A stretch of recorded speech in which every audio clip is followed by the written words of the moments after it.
दोस्तों, कभी ब्राह्मण रशिया का तेल पीकर मुनाफा कमा रहे होते हैं, कभी ब्राह्मण यूरेशिया से आकर भारत में अपना दबदबा बना रहे होते हैं। हो सकता है फ्रांस में मैक्रोन के खिलाफ प्रदर्शन भी ब्राह्मण ही करवा रहे हों, क्योंकि खबर है कि ब्राह्मणों की वजह से नेपाल में तख्ता पलट हो गया।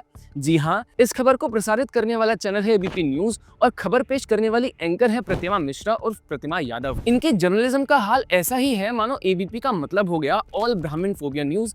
मोहतरमा कहती हैं कि नेपाल में जातिवाद से भड़की विद्रोही ज्वाला, नेपाल विद्रोह का जाति कनेक्शन क्या, सरकारी व्यवस्था में ब्राह्मणों का दबदबा। अब सवाल उठता है कि क्या प्रतिमा यादव के अनुसार बांग्लादेश हिंसा के लिए भी ब्राह्मण जिम्मेदार हैं? अफगानिस्तान में तालिबान की सत्ता वापसी, श्रीलंका का आर्थिक पतन या पाकिस्तान में हुए तख्ता पलट, क्या इन सभी के पीछे ब्राह्मणों का ही हाथ है? लगता है इनके हिसाब से तो कैलिफोर्निया के जंगलों में लगी आग भी ब्राह्मणों की साजिश थी। दोस्तों, नेपाल में इतना बड़ा घटनाक्रम हुआ जिसमें अलग अलग जातियों के लोग शामिल रहे। वहाँ की पार्टीज में माओइस्ट हो या मधेसी, सबने सत्ता संघर्ष किया, लेकिन ना तो वहाँ के नागरिकों ने और ना ही वहाँ की मीडिया ने कभी ये कहा कि इस सब में ब्राह्मणों की वजह से हुआ है। तो फिर प्रतिमा यादव को ये ख्याल कैसे आया? शायद ऑफिस जाते जाते इन्होंने सूझा हो कि आज ब्रेकिंग स्टोरी की कमी है, चलो ब्राह्मणों को ही विलन बना देते हैं। इनकी रिसर्च की गहराई वही है जितनी टिकटॉक वीडियो की हेडलाइन देखी, ट्वीट पढ़ा और सीधे स्क्रिप्ट लिख डाली। लेकिन ये नैरेटिव अचानक नहीं आया है दोस्तों, असल में इसकी जड़ बीबीसी में है। साल 2023 में बीबीसी ने एक आर्टिकल छापा था, नेपाल में कम्युनिस्ट राज है या ब्राह्मण राज। उसमें लेफ्टिस्ट विचारकों और तथाकथित शोषित वंचित पीड़ित वर्गों के हवाले से यही प्रोपेगेंडा फैलाया गया कि नेपाल की सत्ता ब्राह्मणों ने हड़प रखी है। अब हकीकत यह है कि नेपाल की पॉलिटिक्स में प्रचंडा, जो कि गुरुंग कम्युनिटी से, केपी ओली कान्याल जाति से, माधव नेपाल और शेर बहादुर देवबा क्षेत्रीय कम्युनिटी से आते हैं।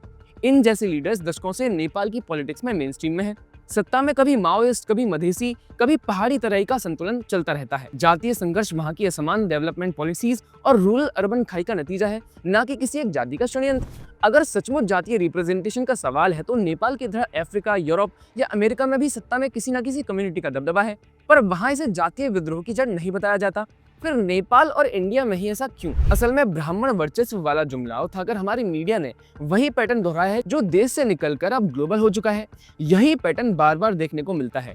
कभी नालंदा के जलने की कहानी में ब्राह्मणों का खलनायक बनाया जाता है, कभी पुष्यमित्रा शुंगा को, और अब नेपाल में भी वही टूलकिट। लगता है राहुल गांधी की ओबीसी सचिव वाली स्क्रिप्ट अब प्रतिमा यादव तक पहुंच गई है। लेकिन अब सवाल ये है कि इस घृणा को उगलने के लिए क्या सिर्फ एक एंकर जिम्मेदार है या फिर एबीपी न्यूज की भी कोई जिम्मेदारी बनती है? पिछले कुछ समय से इस चैनल का ट्रैक रिकॉर्ड साफ दिखता है कि हिंदुओं को बांटने का ये एजेंडा चलाता है। कभी उनके मन से किसी धर्मगुरु का मजाक उड़ाया जाता है, कभी हिंदू त्योहारों को पॉल्यूशन से जोड़ा जाता है, और अब ब्राह्मण बनाम बाकी हिंदू का नैरेटिव। लेकिन इस समय दर्शक मूक दर्शक नहीं बने। सोशल मीडिया पर इसका जमकर विरोध दिखा, #बॉयकॉट एबीपी न्यूज ट्रेंड करने लगा। लोग एंकर की निजी जिंदगी तक खींच लाए और गुस्सा जाहिर किया। इस यूजर निक्की ने लिखा कि इसने भाकर यदू मुल्ला से निकाह किया और उसने माँ बाप की इज्जत को कुचल दिया, अब देश में आग लगाना चाहती है। एक दूसरे यूजर लिखते हैं कि ब्राह्मण का जेनजी अगर कोई जाग गया तो प्रतिमा के पति प्रवीण के सर पर जो गिने चुने बाल हैं वो भी नहीं बचेंगे। लेकिन दोस्तों, असली मुद्दा व्यक्तिगत हमलों से बड़ा है। सवाल ये है कि क्या एक न्यूज चैनल का काम देश के भीतर जातीय वैमनस्य फैलाना है? अगर आज ब्राह्मणों को दोषी ठहराया जाएगा तो कल किसी और कम्युनिटी को। इसलिए बहस सिर्फ प्रतिमा यादव तक सीमित नहीं है। असली मुद्दा है कि मीडिया की क्रेडिबिलिटी क्या है। क्या हम ऐसे चैनल्स को पहचानेंगे जो खबर नहीं बल्कि टूलकिट परोसते हैं? और क्या दर्शक ये तय करेंगे कि उन्हें न्यूज़ चाहिए या फिर एजेंडा? खैर, अगर आपको वीडियो पसंद आया हो तो वीडियो को लाइक, शेयर और सब्सक्राइब करिएगा। जुड़े रहिए पैम्फलेट के साथ। नमस्कार।